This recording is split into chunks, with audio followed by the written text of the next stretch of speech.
you can now be on TV without being in Hollywood. Speaking of kids Ooh. and electronics. So I was at work with two of my coworkers. One of them we've talked about before, which is Rich Bro. The other one is another coworker, which I won't name. Have they both been on the podcast? No.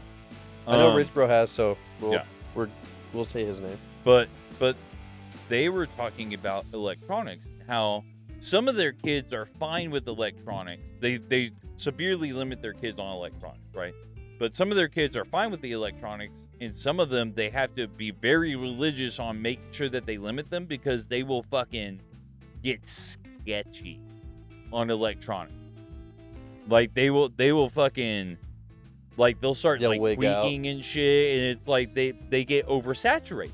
So, I mean, no, I get it. I mean, I bought my wife a new iPad for our anniversary, and that just meant her iPad, whatever, her mini, was like the mini 6, whatever, transitioned to Bruce iPad. We bought a nice case. She can get onto her Plex, watch all her shows that are downloaded onto it, but she has it till it dies.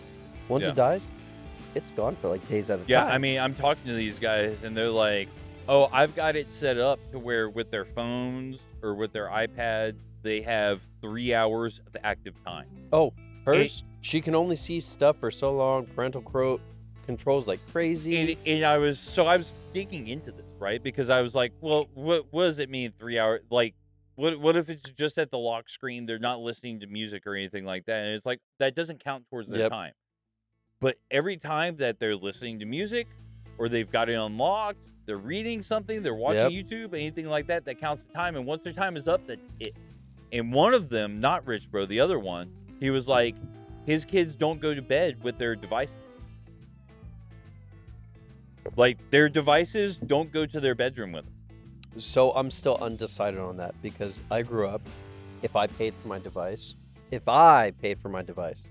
it was my device, and I could do whatever I wanted with it. Now, my wife, on the other hand, she was paying for her device, and she still had to turn it over every day.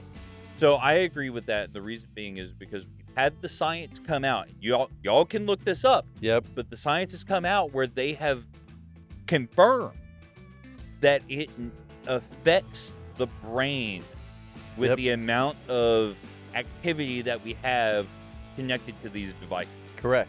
Like, especially for these developing brains. Look at it like this. I'm so busy doing this. It's like, oh, we're talking, but I'm busy doing this. It's like, and realistically, I know that I sit there and I fucking doom scroll fucking through everything, right? I mean, I even have a timer for myself. If I am sitting there having to control how much I personally doom scroll, I can only imagine what you're having to do for a kid, right? For a teenager or something like that. So yes, I 100% am on board, and me and my dad were talking about this. I'm 1000% on board with absolute limits on screen time. And I will give a story to represent this.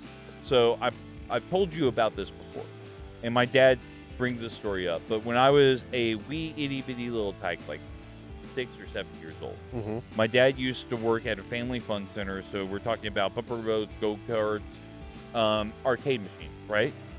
And he set a 5-gallon bucket of tokens down and said, "Go nuts, kid," because they were doing work in the middle of the night and it's summer. I don't have school. And so he comes back and 2/3 of those tokens are gone after like a couple hours. And he calls me over and he looks at me and my eyes are bloodshot. I can't stay focused on anything. I'm jittery. I'm shaking.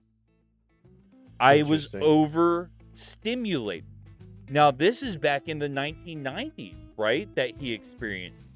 Could you imagine what kids are dealing with today?